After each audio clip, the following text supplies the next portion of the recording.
Kumusta po kayo, mga minamahal naming taga-subaybay at tagapakinig? Maligayang pagbabalik sa ating channel kung saan ang bawat kwento ay humahaplos sa puso. Sabi nila, ang tahanan daw ang pinakaligtas na lugar sa mundo. Ngunit paano kung ang panganib ay nakatira na pala sa loob nito? Halina't pakinggan natin ang kwentong magpapatunay na ang pinakamatapang na sigaw para sa katarungan ay nagsisimula sa isang bulong ng panalangin. Ito ang kwento ni Alonsina sa kaharian ng Maharlika. Ang halimuyak ng mga bulaklak ng sampaga mula sa bakuran ang unang gumising kay Alonsina. Normal na umaga, pamilyar na umaga. Ngunit may isang tunog na pumunit sa katahimikan nito. Isang tunog ng paghihirap. Mabilis siyang bumangon mula sa kanyang banig. Ang puso niya'y biglang kumabog. Sinundan niya ang tunog na nanggagaling sa likod bahay. At doon, nakita niya ang kanyang bunso, si Hiyas, nakayuko sa tabi ng balon, nanginginig at hirap na hirap. Hiyas, anak, anong nangyayari sa'yo? Nagmamadaling lumapit si Alonsina. Hinahaplos ang likod ng 12 taong gulang na dalagita. Ang balat nito'y malamig sa kabila ng mainit ng sikat ng araw. Inay, mahinang ungol ni Hiyas, ang muka'y putlang-putla. Nahihilo lang po ako. Kumuha ng tabo ng tubig si Alonsina at marahang ipinanghugas sa muka ng anak. Ngunit habang pinagmamasdan niya ito, isang takot na hindi niya maipaliwanag ang gumapang sa kanyang dibdib. Hindi ito ordinaryong hilo. Alam niya iyon. Bilang isang ina ng 7 dalaga, alam niya ang lahat ng klase ng sakit. Ilang araw ka ng ganito, anak? Tanong niya. Pilit pinapakalma ang boses. Umiling si Hiyas, umiiwas ng tingin. Ngayon lang po, inay. Pero nakita ni Alonsina ang pagsisinungaling sa mga mata nito. Hinawakan niya ang kamay ng anak, mga kamay na dati maliliit at puno ng laro, ngayon nanginginig sa takot. Hiyas, tumingin ka sa akin. Pakiusap niya. Sabihin mo sa inay ang totoo. Unti-unti, tumulo ang mga luha mula sa mga mata ng bata. Hindi ito iyak ng sakit. Ito ay iyak ng kahiyan. At sa sandaling iyon, ang lahat ng kinatatakutan ni Alonsina ay nagkaroon ng hugis. Anak?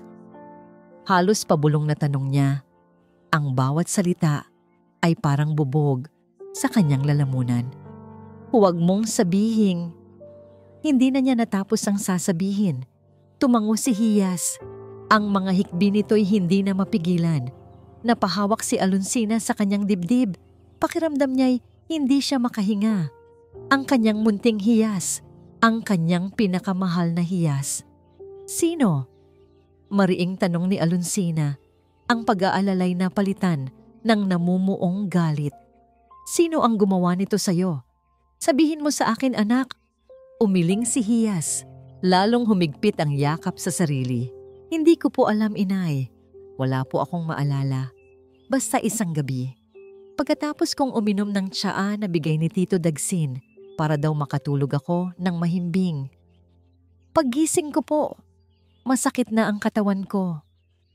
Ang pangalan ni Dagsin ay parang kidlat na tumama kay Alonsina. Ang kanyang bayaw, ang kapatid ng yumaon niyang asawa. Imposible. Hindi maaari. Bago pa man niya maproseso ang lahat, lumabas ng bahay ang 3 pa niyang anak. Sina Amihan, Sinag, at Luningning. Inay, Hiyas, anong nangyayari? Tanong ni Amihan, ang panganay sa 4 na naroon. Ngunit nang makita nila ang itsura ni Hiyas at ang itsura ng kanilang ina, isang nakabibinging katahimikan ang namayani. Walang nagsalita. Isang tingin lang sa pagitan ng magkakapatid. Isang tingin ng pagkaunawa. Isang tingin ng parehong takot at kahihiyan. At sa isang iglap, naintindihan ni Alonsina, hindi lamang si Hiyas. Tiningnan niya si Amihan na biglang yumuko. Si Sinag na napahawak sa kanyang tiyan. Si Luningning na tahimik na lumuha. 4 sa kanyang mga anak. Gumuho ang mundo ni Alonsina. Ang mga sampaga sa kanyang paligid ay biglang nawalan ng bango. Ang sikat ng araw ay biglang nawalan ng init. Ang tanging nararamdaman niya ay ang lamig ng katotohanang sumasampal sa kanya. Gabi. Ang buong nayon ng mga sampaga ay mahimbing nang natutulog. Ngunit ang mga mata ni Alonsina ay dilat na dilat. Nakaupo siya sa isang sulok ng kanilang maliit na sala. Yakap-yakap ang kanyang mga tuhod. Ang kahihiyan. Iyon ang unang gumapos sa kanya. Ano ang sasabihin ng mga tao? Paano nila haharapin ang bukas? Ang kanyang mga anak, dinungisan sa loob mismo ng kanilang tahanan. Sino? Paano? Bakit? Ang mga tanong ay paulit-ulit na umalingaw-ngaw sa kanyang isipan, ngunit walang sagot. Ang tanging alam niya ay may isang halimaw na nakapasok sa kanilang buhay. Isang aninong sumira sa kinabukasan ng kanyang mga anghel. Pinunasan niya ang kanyang mga luha. Hindi siya pwedeng magpatalo sa takot. Hindi siya pwedeng magpatalo sa hiya. May kasalanang naganap at kailangan itong pagbayaran. Ngunit paano? Sino ang lalapitan niya? Isa lamang siyang hamak na biyuda. Sa gitna ng kanyang pagdurusa, isang kamay ang marahang dumampi sa kanyang balikat. Napaangat ang tingin niya. Si Hiraya, ang kanyang panganay, nakatayo sa kanyang harapan. Ang mga mata nito ay puno ng pag-aalala, ngunit meron ding determinasyon. "Inay," sabi ni Hiraya sa isang matatag na boses, "kailangan nating humingi ng tulong. Hindi natin ito kayang mag-isa." Ang paglalakbay patungo sa kabisera ng Maharlika ay isang pagsubok sa pananampalataya ni Alonsina. Bawat hakbang na palayo sa nayon ng mga sampaga ay parang paghakbang palayo sa kahihiyan, ngunit palapit naman sa isang katotohanang mas nakakatakot. Ang paglalantad ng kanilang sikreto sa buong kaharian. Kasama niya si Hiraya. Ang iba niyang mga anak ay iniwan niya sa pangangalaga ng isang matandang kapitbahay na pinagkakatiwalaan niya.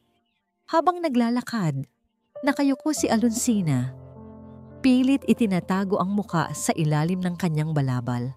Pakiramdam niya, bawat pares ng matang nakakasalubong nila ay humuhusga sa kanya. Alam ang maruming lihim na kanyang dinadala. "Malapit na po tayo, inay," bulong ni Hiraya. Hinawakan ng kamay ng ina na nanginginig. Sa wakas, natanaw nila ang dambuhalang pader ng palasyo. Gawa sa puting bato na kumikinang sa ilalim ng araw, ito'y simbolo ng kapangyarihan at katarungan. Ngunit para kay Alonsina, para itong isang matayog na bundok na imposibleng akyatin. Isa lamang siyang hamak na babae mula sa nayon. Sino siya para guluhin ang hari? "Hiraya, anak, sigurado ka ba dito?" Nangihinang tanong ni Alonsina. Baka dapat umuwi na lang tayo." Hinigpitan ni Hiraya ang hawak sa kanya. "Inay, sinabi niyo sa amin noon na ang pinakamasamang kasalanan ay ang manahimik sa gitna ng kawalang katarungan. Nandito na po tayo para kinahiyas, para sa ating lahat." Ang mga salita ng kanyang panganay ay nagbigay ng lakas kay Alonsina.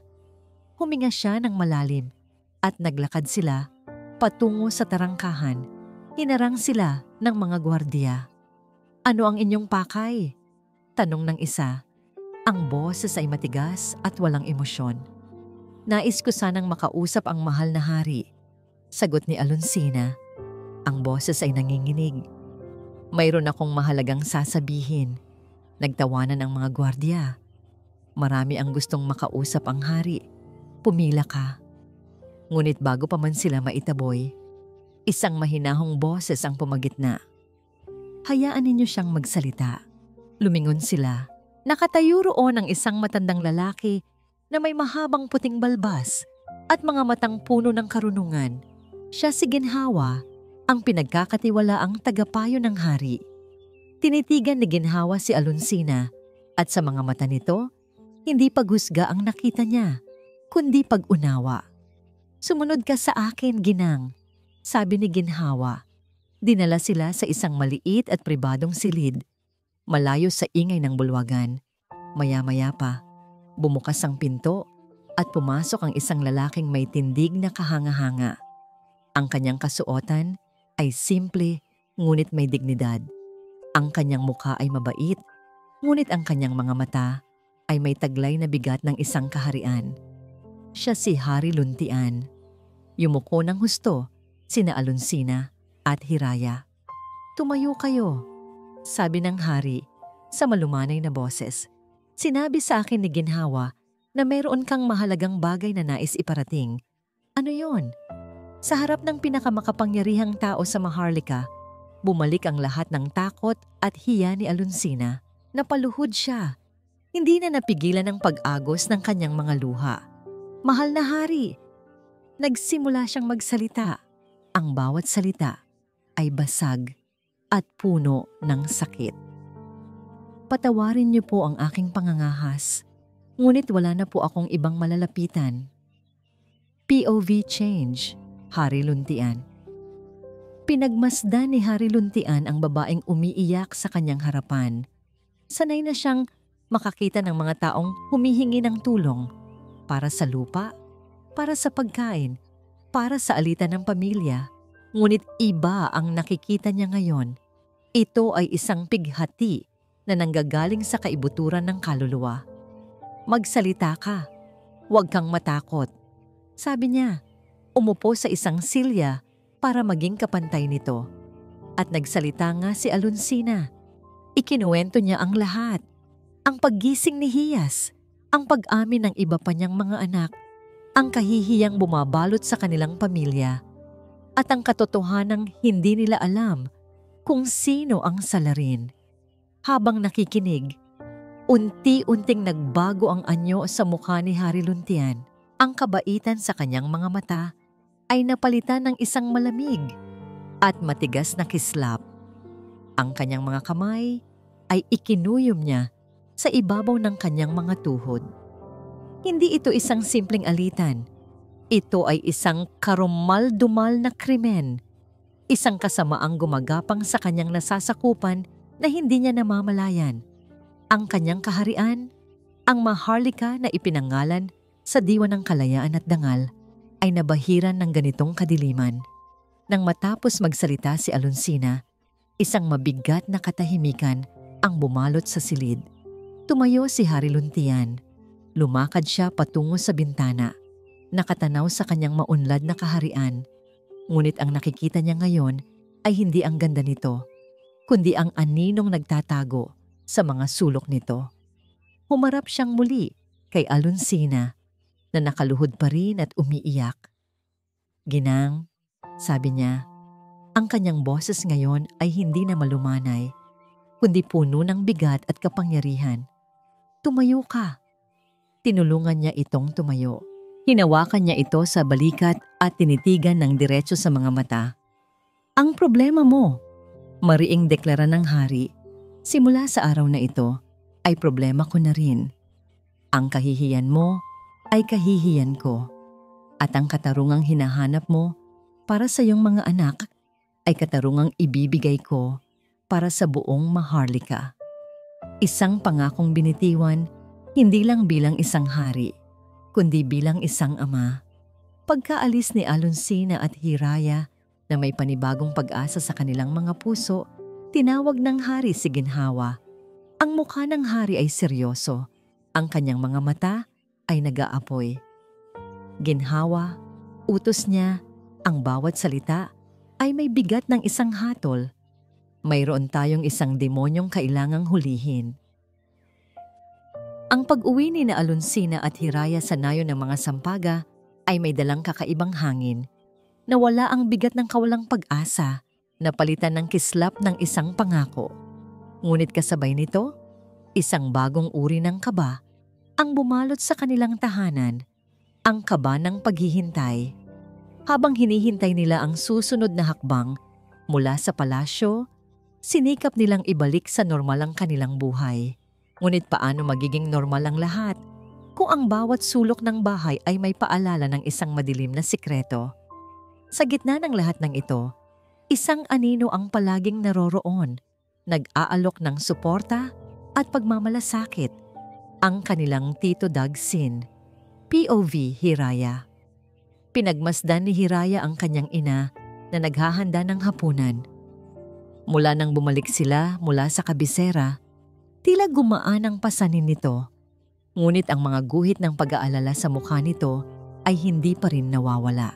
Ang kanyang mga kapatid na sina Amihan, Sinag at Luningning ay tahimik na tumutulong, habang si Hiyas ay nakaupo lamang sa isang tabi, yakap-yakap ang isang manika. Ang dating masayang tawanan sa kanilang kusina ay napalitan ng isang mabigat na katahimikan. Bumukas ang pinto at pumasok si Tito Dagsin. May dalang isang bayong ng mga gulay. "Alonsina, mga pamangkin," masiglang bati niya. "Heto, sariwang-sariwa mula sa aking taniman para sa pinakamagagandang dilag ng Maharlika." Ngumiti si Alonsina, isang pilit na ngiti. "Salamat, Dagsin. Nag-abala ka pa." "Ano ka ba? Kayo pa ba? Pamilya tayo," sabi ni Dagsin. Inilapag ang mga gulay sa mesa. Lumapit siya kay Hiyas at marahang ginulo ang buhok nito. "Oh, bunso, kumusta ka na? Huwag kang mag-alala. Mahuhuli din natin kung sino man ang walang hiyang gumawa nito sa inyo. At kapag nangyari yon, ako mismo ang babali sa mga buto niya." Napakislot si Hiyas sa kanyang pagkakaupo. Nakita ni Hiraya kung paano nanigas ang kanyang kapatid sa pagdampi ni Dagsin. Sa hapagkainan, si Dagsin ang pinakamaingay. Paulit-ulit niyang isinusuong pa ang salarin. Paulit-ulit niyang sinasabi kung gaano niya kamahal ang pamilya ng kanyang yumaong kapatid. Siya raw ang magiging haligi nila ngayon. Siya ang magpoprotekta sa kanila. Pinagmasdan ni Hiraya ang kanyang tiyuhin. Mabait si Tito Dagsin, palaging naririyan. Mula nang mamatay ang kanilang ama, si Malakas, si Dagsin na ang tumayong ama-amahan nila. Ngunit may kung anong hindi maipaliwanag na kaba ang nararamdaman ni Hiraya. Isang kaba na pilit niyang isinasantabi. Bago matulog, gaya ng dati, nagtimpla si Dagsin ng kanyang espesyal na pampatulog na tsa. Isang halo ng mga halamang gamot na sabi niya makakatulong para sa mahimbing na pagtulog. "Heto mga anak," sabi niya. Iniaabot ang mga tasa kina Amihan, Sinag, Luningning at Hiyas para gumaan ang inyong pakiramdam. "Salamat po, Tito," mahinang sabi ni Amihan. Tinanggap ang tasa. Ngunit nagdalawang isip si Hiraya. "Tito, parang hindi ko kailangan yan ngayong gabi." Tumingin sa kanya si Dagsin. Ang ngiti nito'y hindi umabot sa kanyang mga mata. "Sigurado ka, Hiraya? Malaki ang naitutulong nito para makalimot ka sa mga problema, kahit panandalian." May kung anong lamig sa tono nito. Ngunit bago pa man makasagot si Hiraya, sumingit ang kanyang ina. "Hayaan mo na siya, Dagsin. Matulog na tayo." Nang gabing iyon, hindi makatulog si Hiraya. Nakahiga siya sa banig, nakikinig sa mahimbing na paghinga ng kanyang mga kapatid. Napakabilis nilang nakatulog pagkatapos uminom ng tsaa. Masyadong mabilis. Dahan-dahan siyang bumangon at sumilip sa labas ng kanilang silid. Nakita niya si Dagsin na nakaupo sa sala, nakatingin sa isang lumang larawan sa dingding. Ang larawan ng kanilang ama, si Malakas. Hindi galit o lungkot ang nasa mukha ni Dagsin. Isang bagay na mas komplikado. Isang pinaghalong inggit at sama ng loob. Narinig ni Hiraya na bumulong ito sa sarili. Ang boses ay puno ng pait. "Kahit kailan, ikaw pa rin ang bida. Malakas, kahit sa kamatayan mo, ikaw pa rin, pero hindi na ngayon. Hindi na." Mabilis na bumalik sa higaan si Hiraya. Ang puso niya'y dumadagundong sa kaba. Ano ang ibig sabihin noon? Kinabukasan, isang gwardiya mula sa palasyo ang kumatok sa kanilang pinto. Ang lahat ay natigilan. Si Dagsin ang unang sumalubong dito. Ang mukha ay nagpapakita ng matinding pag-aalala. "Anong balita? May nahuli na ba kayo?" tanong ni Dagsin. Tumingin ang gwardiya sa kanilang lahat. Ang mukha ay seryoso. Hindi nito sinagot ang tanong ni Dagsin.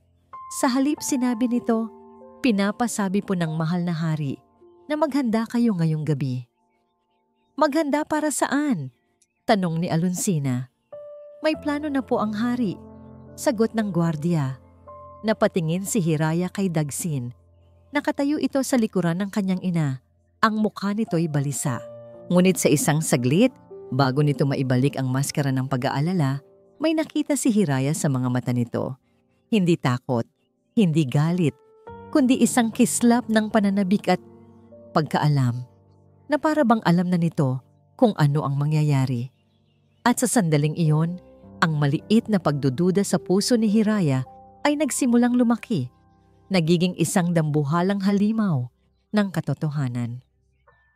Ang paglubog ng araw sa nayon ng mga sampaga ay hindi nagdala ng karaniwang kapayapaan.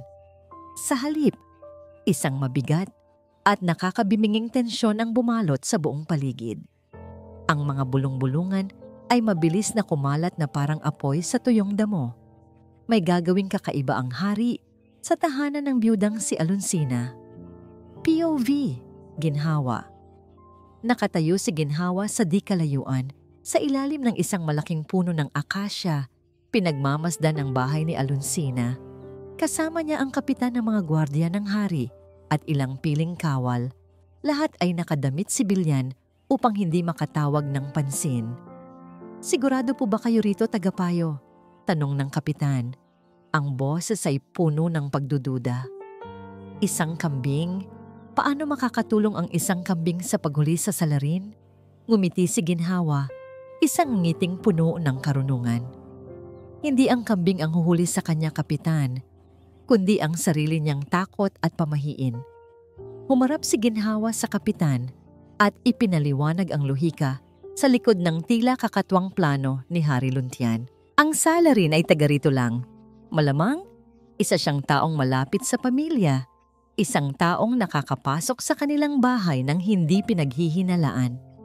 At dahil dito, siya ay kampante. Ngunit sa ilalim ng pagiging kampante na yon ay ang takot na mabunyag. Ipinagpatuloy niya, "Ipapakalat natin ang isang kwento. Isang kwentong simple, ngunit nakakapit sa paniniwala ng mga tao rito. Sasabihin nating ang kambing na ito ay hindi ordinaryo, na ang bawat pag-atungal nito sa hating gabi ay isang sumpa na tutukoy sa kung sino ang may kasalanan, na ang boses nito ay direktang aabot sa tenga ng salarin at bubulabugin ang kanyang konsensya hanggang sa siya ay umamin." "Isang alamat," sabi ng kapitan. Unti-unti nang nauunawaan. "Eksakto," sagot ni Ginhawa. "Hindi natin kailangan ng mahika. Ang kailangan lang natin ay ang psikolohiya.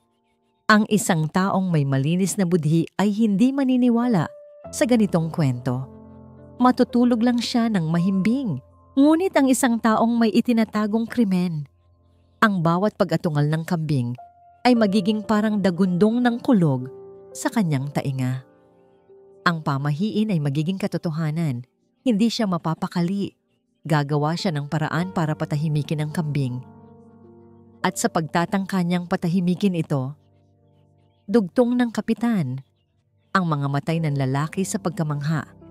Mahuhuli natin siya." Pagtatapos ni Ginhawa, sumapit ang takip silim.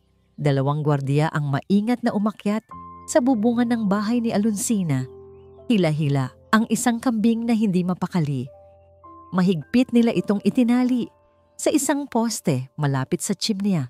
Sa ibaba, sinimulan na ng mga kasamahan ni Ginhawa ang pagkakalat ng kwento. Kinausap nila ang may-ari ng tindahan, ang mga nag-iigib sa balon, ang mga matatandang nagpapalipas ng oras sa liwasan. "Narinig niyo ba? Ang kambing daw ng hari. May basbas daw yon ng isang diwata. Isisigaw daw nito ang pangalan ng salarin. Mabilis na kumalat ang usapan. Ang nayon ng mga sampaga na dati tahimik ay napuno ng mga bulungan at takot. Ang mga bintana ay isa-isang nagsara ng mas maaga kaysa karaniwan. Nang tuluyang magdilim ang kalangitan, nagsimulang mag-atungal ang kambing. Me! Me! Ang tunog ay malungkot at nakakakilabot sa katahimikan ng gabi. Itinago ni Ginhawa at ng kanyang mga tauhan ang kanilang sarili sa iba't ibang sulok.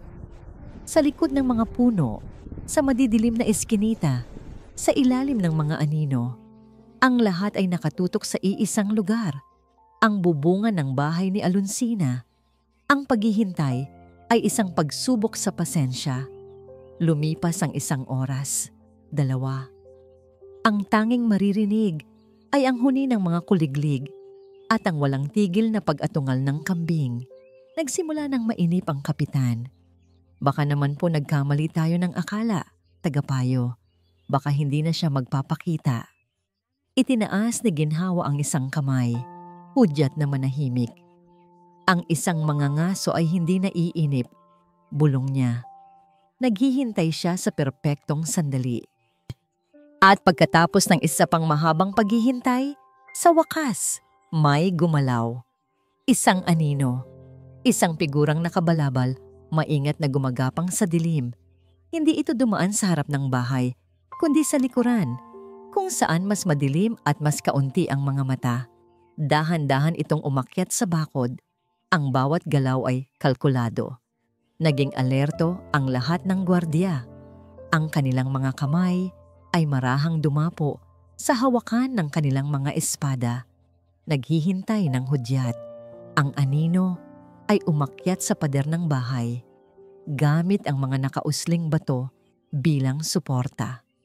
Narating nito ang bubungan. Dahan-dahan itong gumapang palapit sa nag-aatungal na kambing. Mula sa ilalim ng kanyang balabal, may dinukot itong isang maliit na patalim. Nang itataas na ng anino ang kanyang kamay upang saksakin ang kambing, ibinigay ni Ginhawa ang hudyat. Ngayon na! Mula sa iba't ibang direksyon, sumugod ang mga gwardiya. Nagulat ang anino. Sinubukan nitong tumakas, ngunit huli na ang lahat. Napalibutan na siya. Isang mabigat na lambat ang inihagis sa kanya at siya'y bumagsak sa bubungan. Sa loob ng bahay ang katahimikan ay mas mabigat pa kaysa sa mga sigaw sa labas. Magkakayakap sina Alonsina at ang kanyang 7 anak sa gitna ng kanilang munting sala. Ang tanging liwanag ay mula sa isang maliit na gasera na lumilikha ng mahahaba at gumagalaw na mga anino sa dingding. Piyov! Alonsina. Bawat pag-atungal ng kambing sa bubungan ay parang isang martilyong pumupukpok sa dibdib ni Alonsina. Bawat segundo ng paghihintay ay parang isang walang katapusang pagdurusa. Pinakinggan niya ang mga bulungan sa labas, ang mga yabag na palihim, at pagkatapos ay ang biglaang kaguluhan.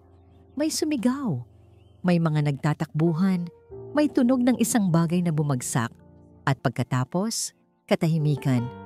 Isang katahimikang mas nakakakilabot pa kaysa sa ingay.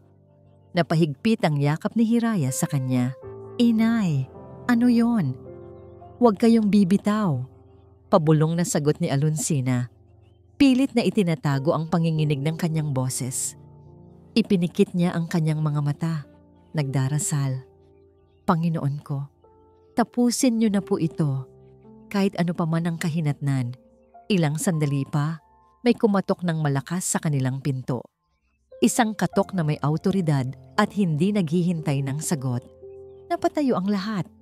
Nagkatinginan sila. Ang takot ay malinaw na nakaguhit sa kanilang mga mukha. Sino yan? Nanginginig na tanong ni Alonsina. Mga gwardya ng hari? Sagot ng isang boses mula sa labas. Ligtas na kayo. Buksan ninyo ang pinto. Nanghihinang lumapit si Alonsina sa pinto. Ang kanyang mga kamay ay nanginginig habang inaalis niya ang trangka. Dahan-dahan niyang binuksan ang pinto. Ang puso niya'y tila sasabog sa kanyang dibdib. Sa labas, nakatayo ang kapitan ng mga gwardya. Hawak ang isang sulo na nagbibigay liwanag sa madilim na gabi. Sa likuran niya, 2 gwardiya ang mahigpit na nakahawak sa isang lalaking nakabalabal. Ang mukha ay nakatago sa ilalim ng talukbong. Ang lalaki ay nakaluhod sa lupa, talunan at hindi makagalaw. "Ginang Alonsina," sabi ng kapitan. Ang kanyang boses ay puno ng respeto.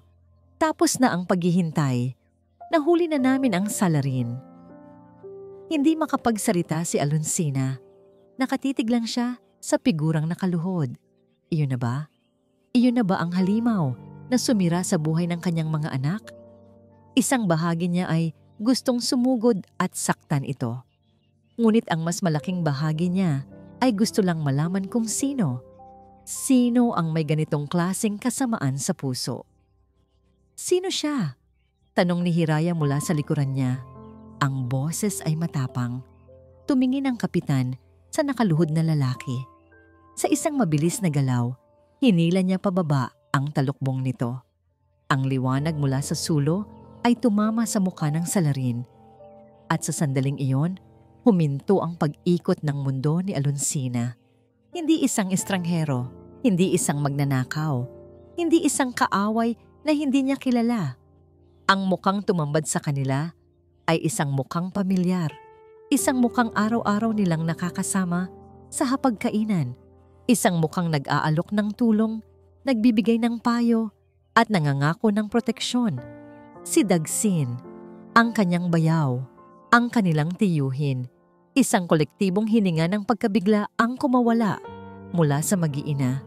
Si Hiyas ay napasigaw ng mahina, si Amihan ay napahawak sa kanyang bibig, ang mga matay ng lalaki sa hindi paniniwala. Pero si Alonsina, wala siyang naramdaman kundi isang matinding panlalamig na gumapang mula sa kanyang mga paa hanggang sa kanyang kaluluwa. Ang lahat ay biglang nagkaroon ng katuturan, ang kakaibang tsaa, ang labis na pag-aalala, ang mga pabulong na salita tungkol sa kanyang kapatid. Lahat ay isang pagkukunwari, isang perpektong maskara para itago ang demonyo sa loob. Itinaas ni Dagsin ang kanyang ulo. Ang kanyang mukha ay hindi nagpapakita ng pagsisisi o takot. Tumingin siya, hindi kay Alonsina o sa mga batang kanyang sinira, kundi sa bahay na gawa sa kahoy. Ang bahay na itinayo ng kanyang kapatid na si Malakas. Ang bahay na sumisimbolo sa lahat ng bagay na hindi niya kailanman nagkaroon. At pagkatapos, isang tunog ang lumabas mula sa kanyang bibig. Hindi ito isang paghingi ng tawad. Hindi ito isang pagmamakaawa. Nagsimula siyang tumawa, isang tawang basag, isang tawang puno ng kabaliwan, isang tawang nagmula sa isang pusong matagal nang nilamon ng inggit at kadiliman. Ang tawa ay umalingaw-ngaw sa katahimikan ng gabi. Isang tunog na hinding-hindi malilimutan ni Alonsina at ng kanyang mga anak habang buhay. At sa wakas, pumigay ang lakas ni Alonsina. "Dagsin!" Ang kanyang sigaw ay hindi lang isang tanong. Ito ay isang panaghoy, isang sigaw ng isang pusong pinagtaksilan sa pinakamasakit na paraan. Ang bulwagan ng trono ni Hari Luntian ay binalot ng isang mabigat na katahimikan. Ang karaniwang liwanag mula sa malalaking bintana ay tila nilamon ng kadilimang dala ng lalaking nakaluhod ngayon sa gitna. Wala na ang kanyang balabal at ang mga damit niya ay marumi at punit mula sa pagkakadakip. Si Dagsin. Nakatayo sa magkabilang gilid ang mga gwardya. Ang kanilang mga mukha ay matigas na parang bato. Nasa tabi ng trono si Ginhawa, ang kanyang mukha ay balot ng lungkot at pagkadismaya. At sa trono, nakaupo si Hari Luntian. POV, Hari Luntian. Pinagmasdan ni Hari Luntian ang lalaki sa kanyang harapan. Hindi ito ang unang kriminal na kanyang hinatulan. Nakakita na siya ng mga magnanakaw, mga mamamatay tao, mga traidor. Ngunit may ibang klase ng kasamaan sa lalaking ito.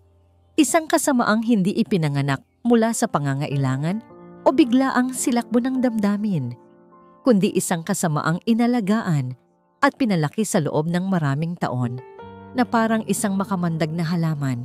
"Dagsin?" Nagsalita ang hari. Ang kanyang boses ay kalmado, ngunit may bigat na kayang yumayanig sa buong bulwagan. Inaamin mo ba ang karumaldumal na krimen na ibinibintang sa'yo? Itinaas ni Dagsin ang kanyang ulo. Ang kanyang mga mata ay mailap at puno ng apoy ng kabaliwan. Ngumisi siya, isang ngising nakakakilabot. Inaamin, ulit niya, ang boses ay paos. Bakit ko naman itatanggi ang isang bagay na matagal kong pinagplanuhan? Isang bulong ng pagkagulat ang naririnig mula sa mga nasa bulwagan, maging si ginhawa ay napakunot ang noo. At bakit? Tanong ng hari. Pilit pinapanatili ang kanyang kahinahunan. Bakit mo sinira ang buhay ng mga pamangkin mo, ang pamilya ng sarili mong kapatid? Sa pagbanggit ng kanyang kapatid, biglang nagbago ang anyo ni Dagsin. Ang nangisi ay nawala, napalitan ng isang maskara ng matinding galit at pait. Ang kapatid ko? Sigaw niya. Ang boses ay naging isang dagundong. Si Malakas. Ang perpektong si Malakas. Ang magiting na si Malakas. Mula pagkabata, palagi na lang siyang ang mas magaling, mas malakas, mas mahal ng mga magulang natin. Ako, palagi lang akong anino niya. Tumayo siya, ngunit mabilis siyang itinumba pabalik sa pagkakaluhod ng mga gwardiya. Kinuha niya ang lahat sa akin. Patuloy niya sa pagsigaw. Ang laway ay tumatalsik mula sa kanyang bibig. Kinuha niya ang lupang dapat ay sa akin. Kinuha niya ang babaeng gusto ko, si Alonsina. At kahit sa kamatayan niya, bida pa rin siya. Ang dakilang si Malakas na nagtrabaho hanggang mamatay para sa kanyang pamilya. Tumingin siya ng diretso sa hari. Ang kanyang mga mata ay nag-aapoy. Kasalanan nila kung bakit siya namatay. Si Alonsina at ang 7 linta na yon. Inubos nila ang lakas ng kapatid ko. Kaya kinuha ko lang ang dapat ay sa akin. Ipinatikim ko sa kanila ang pait na ipinatikim nila sa akin habang buhay. Ang bawat gabi na pinapasok ko ang kanilang silid gamit ang tsaang pampatulog. Iyon ay para kay Malakas. Ang bawat pagdungis ko sa kanilang puri, iyon ay paghihiganti para sa kapatid ko. Isang nakabibinging katahimikan ang muling bumalot sa bulwagan.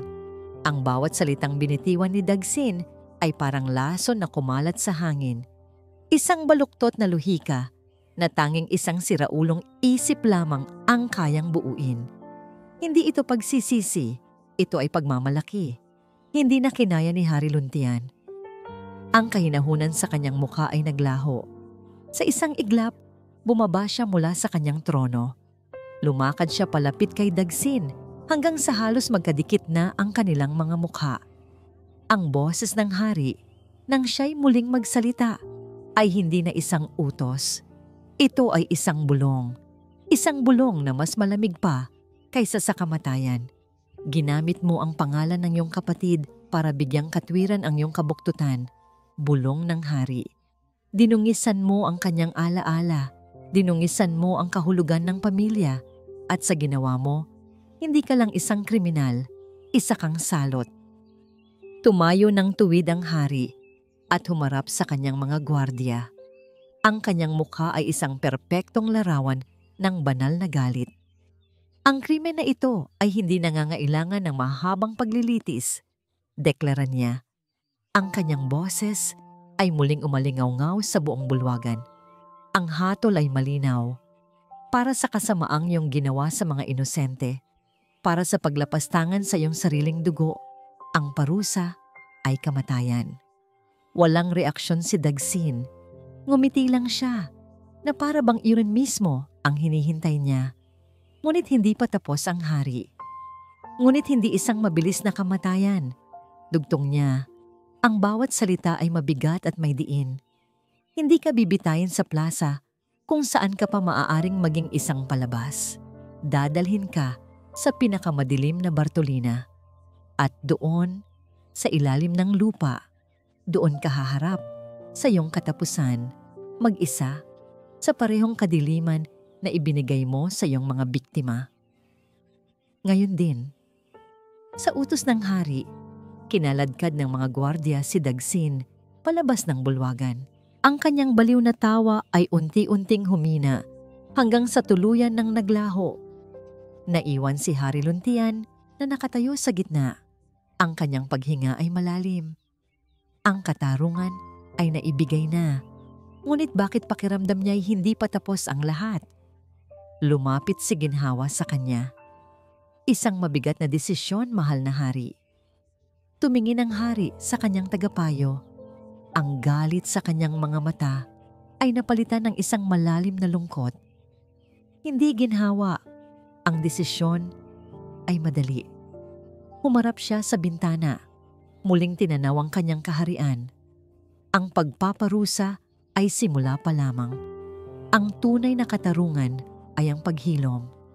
Makalipas ang ilang araw mula nang mahatulan si Dagsin, isang hindi inaasahang panauhin ang dumating sa nayon ng mga sampaga. Ang karwahe ng hari na may sagisag ng kaharian ng Maharlika ay huminto sa tapat ng maliit na dampa ni na Alonsina. Ang buong nayon ay nagulat. Ang mga tao ay nagsilabasan ng kanilang mga bahay, nagbubulungan habang pinapanood ang pagbaba ni Hari Luntian mula sa karwahe, kasama lamang ang matandang si Ginhawa. Sa loob ng bahay, ang mag-iina ay napuno ng kaba. Bakit naparito ang hari mismo? POV. Amihan. Pinagmasdan ni Amihan ang pagpasok ng hari sa kanilang munting tahanan. Ang kanilang sala, na dati tila sapat na para sa kanila, ay biglang lumiit sa presensya ng pinakamakapangyarihang tao sa kaharian. Yumuko silang lahat bilang paggalang. "Maupo kayo," sabi ng hari. Sa isang malumanay na boses, iginagala ang tingin sa kanilang lahat. Tumigil ang kanyang mga mata sa kanila. Sa kanya, kay Sinag, kay Luningning, at sa maliit na si Hiyas.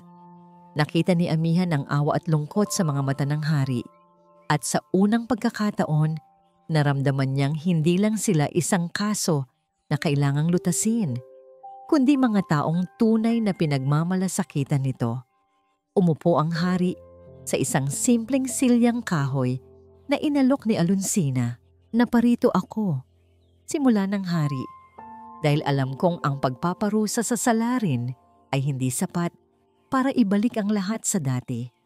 Ang katarungan ay may dalawang bahagi, ang paghatol sa may sala at ang paghilom ng mga biktima." Nakinig lang sila. Ang mga puso nila'y puno ng pangamba sa kung ano ang susunod na sasabihin nito. "Ang dungis na idinulot sa inyong karangalan ay hindi ninyo kasalanan," mariing sabi ng hari. "Ngunit alam ko kung paano mag-isip ang mundo. Alam kong haharapin ninyo ang mga mapanghusgang mata at masasakit na salita." Tumingin siya kay Alonsina. At higit sa lahat, may mga buhay na nabuo mula sa isang madilim na kabanata. Mga batang walang kasalanan na hindi dapat isilang sa kahihiyan. Huminga ng malalim ang hari. Tila pinipili ng mabuti ang kanyang mga susunod na salita. "Kaya bilang inyong hari, gumawa ako ng isang dekreto, isang solusyon upang maibalik ang inyong dangal at mabigyan ng magandang kinabukasan ang mga isisilang." Sa isang senyas, pumasok ang 4 na lalaking nakatayo sa labas kanina pa. Sila ay mga sundalo, nakasuot ng uniforme ng kaharian. Mukha silang bata pa, malakas, at may mga matang puno ng respeto at determinasyon. Nagulat si Amihan at ang kanyang mga kapatid. Ano ang ibig sabihin nito? Ang 4 na ito, paliwanag ng hari, ay ang aking mga pinakamatapat na kawal. Sila ay mga ulila, walang pamilya at walang sariling lupa. Ngunit ang kanilang puso ay puno ng katapatan at kabutihan. Tumingin ang hari sa 4 na magkakapatid na biktima. "Ang aking dekreto," sabi niya ng malinaw at may awtoridad, "ay ito. Ikakasal kayo sa kanila." Parang bombang sumabog ang mga salita ng hari. Natulala si Amihan. Sa tabi niya, napahawak si Sinag sa kanyang bibig. Si Luningning ay napayuko at si Hiyas ay napayakap sa kanilang ina. "Kasal?" sa mga lalaking hindi man lang nila kilala? Ang bawat isa sa inyo, pagpapatuloy ng hari na tila hindi napansin ang kanilang reaksyon, ay ikakasal sa isa sa kanila at bilang regalo ng kaharian sa inyong bagong buhay, bibigyan ko ang bawat pares ng isang malawak na lupain sa pinakamatabang bahagi ng Maharlika, isang bahay, mga butil na itatanim at mga hayop na aalagaan, isang bagong simula. Ang mga anak ninyo ay isisilang na may buong pangalan, may amang kikilalanin at may kinabukasang naghihintay. Ang alok ay perpekto, masyadong perpekto, isang solusyon na pinag-isipan ng husto. Ngunit para kay Amihan, parang isang panaginip na binubura nito ang isa pang panaginip. Ang panaginip niya ng pag-ibig, ang panaginip na ikasal sa isang taong mahal niya at mamahalin din siya. Ngayon, ang kanyang kinabukasan ay idinidikta ng isang dekreto, isang obligasyon. Tiningnan ni Alonsina ang kanyang mga anak. Nakita niya ang gulat at pag-aalinlangan sa kanilang mga mata. Ngunit nakita rin niya ang katotohanan sa mga salita ng hari. Ano ang pipiliin nila? Isang buhay ng kahihiyan sa nayon o isang bagong simula kasama ang mga estranghero? Lumuhod si Alonsina sa harap ng hari. Ang mga luha ng pasasalamat ay dumadaloy sa kanyang mga pisngi.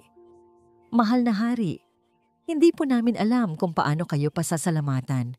Tinatanggap po namin isang desisyon na ginawa para sa kanila, para sa kanilang kapakanan. Napatingin si Amihan sa lalaking sundalo na tila nakatadhana para sa kanya. Bata pa ito, may mga matang seryoso, ngunit mukhang mabait. Nagtama ang kanilang mga paningin sa isang saglit. Hindi ngumiti ang lalaki, ngunit marahan itong tumango. Isang tango ng paggalang, isang tango ng pagtanggap sa isang tungkuling iniatang sa kanya. Isang estranghero, ang kanyang magiging asawa, ang ama ng kanyang magiging anak. Ang kanyang kinabukasan ay isang malaking blangkong pahina at hindi niya alam kung paano ito sisimulang sulatan. Lumipas ang ilang buwan. Ang malamig na hanging dala ng takot at kahihiyan sa nayon ng mga sampaga ay napalitan ng sariwang simoy ng pag-asa sa isang bagong lupain.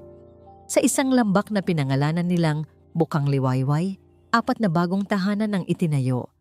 Hindi magkakalayo sa isa't isa. Isang simpleng kasalan ang idinaos para sa 4 na pares. Walang magarbo na pagdiriwang. Tanging ang presensya lamang ni Hari Luntian, ni Ginhawa at ni Alonsina bilang mga saksi. Isang seremonyang taimtim, isang pangakong binitiwan, hindi dahil sa pag-ibig, kundi dahil sa tungkulin at pag-asa. POV, Alonsina. Mula sa bintana ng kanyang sariling maliit na bahay na itinayo sa gitna ng 4 niyang anak, pinagmamasdan ni Alonsina ang bagong buhay na umuusbong sa kanyang harapan.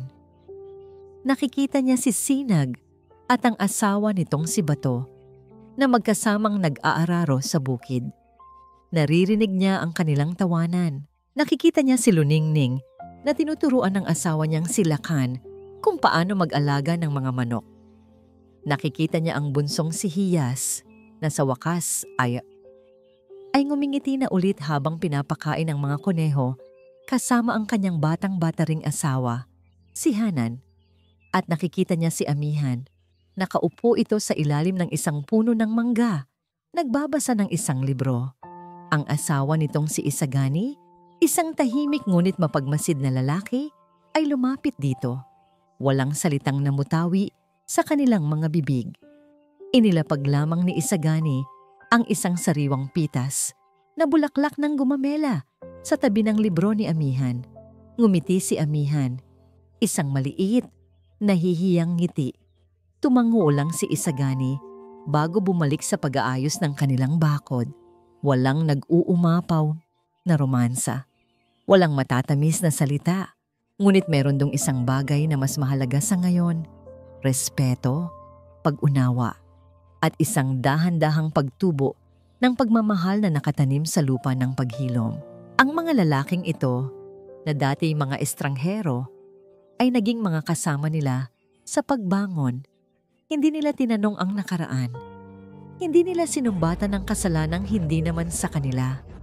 Sa halip, ibinigay nila ang kanilang mga pangalan, ang kanilang lakas, at ang kanilang pangako ng isang bagong simula. Isang araw, habang naghahanda ng tanghalian, narinig ni Alonsina ang iyak ng isang sanggol. Ang unang apo niya, ang anak ni Sinag. Dali-dali siyang lumabas at pumunta sa bahay nito. Naabutan niya si Bato na buhat-buhat ang munting anghel. Inaalo ito ng may ngiti sa labi. Alonsina, bati ni Bato. Gusto raw makita ang kanyang lola. Inabot niya ang sanggol kay Alonsina. Habang karga-karga niya ang kanyang apo, ang lahat ng pait at sakit ng nakaraan ay tila naglaho. Ang batang ito, na isinilang mula sa isang madilim na gabi, ay hindi simbolo ng kahihiyan. Siya ay simbolo ng buhay, isang patunay na kahit sa pinakamatigas na lupa, kayang sumibol ng isang magandang bulaklak. Maya-maya, isang anino ang tumakip sa liwanag ng pinto. Lumingon si Alonsina. Nakatayo roon si Hari Luntian, nakangiti. Hindi siya nakasuot ng korona o magarbong damit, kundi isang simpleng kasuotan ng isang karaniwang mamamayan. Mahal na hari, gulat na sabi ni Alonsina. Dumaan lang ako, sabi ng hari. Nais ko lang makita kung paano namumukadkad ang mga bagong tanim sa aking kaharian. Tumingin ang hari sa sanggol at pagkatapos ay kay Alonsina. Hindi madali ang magpatawad, Alonsina, lalo na ang magpatawad sa sarili. Ngunit ang pagtanggap sa bagong buhay na ito, iyan ang pinakamataas na uri ng katapangan. Bago umalis, iniwan ng hari ang isang huling paalala. Ang liwanag ay palaging mas malakas kaysa sa dilim. Huwag ninyo itong kalilimutan. Nang gabing iyon, habang ang buwan ay malumanay na nagbibigay liwanag sa lambak ng bukang liwayway, naupo si Alonsina sa labas ng kanyang bahay. Pinagmasdan niya ang 4 na tahanan kung saan ang mga ilaw ay isa-isang namamatay. Hudyat ng pagpapahinga. Ang kanilang paglalakbay ay puno ng luha at sakit. Ngunit sa dulo nito, hindi sila nag-iisa. Natagpuan nila ang katarungan, hindi lang sa pagbagsak ng isang halimaw, kundi sa pagtayo ng isang komunidad. Natagpuan nila ang pag-asa, hindi sa paglimot sa nakaraan, kundi sa pagtanggap sa kinabukasan. At higit sa lahat, natagpuan nila ang isang bagong uri ng pag-ibig, isang pag-ibig na tahimik, matiyaga at nagpapagaling, isang pag-ibig na sumisibol sa isang bagong lupa. Napangiti si Alonsina. Sa wakas, pagkatapos ng mahabang panahon, naramdaman niyang muli ang kapayapaan. At dito po nagtatapos ang kwento ni na Alonsina ng kanyang matatapang na anak at ng isang haring may pusong ginto. Isang paglalakbay na nagturo sa atin na ang pinakamadilim na gabi ay hindi kayang talunin ang pagsikat ng araw, lalo na kung tayo'y maglalakas loob na buksan ang ating mga bintana para sa liwanag. Ang tunay na katarungan ay hindi lamang pagpaparusa, kundi pag-aaruga at pagbibigay ng pagkakataong magsimulang muli. Taos-puso po akong nagpapasalamat sa inyong walang sawang pagsubaybay sa bawat kabanata ng kanilang buhay. Ramdam ko ang inyong mga damdamin, ang inyong pag-aalala, at ang inyong pag-asa para sa kanila. Nais ko pong marinig ang inyong saloobin. Anong aral ang pinakapumatak sa inyong puso? I-comment nyo lang po sa ibaba at ating pag-usapan. Kung nagustuhan nyo ang kwentong ito, isang pindot lang po sa like button. I-share sa inyong mga kaibigan at kapamilya. At syempre, mag-subscribe na po kayo sa ating channel para hindi ninyo mapalampas ang mga susunod pa nating kwentong buhay. Ang inyong suporta po, ang aming inspirasyon.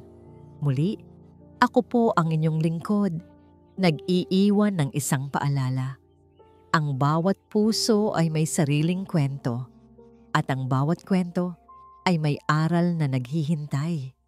Pagpalain po kayo ng Panginoon, kayo at ang inyong buong pamilya. Hanggang sa muli.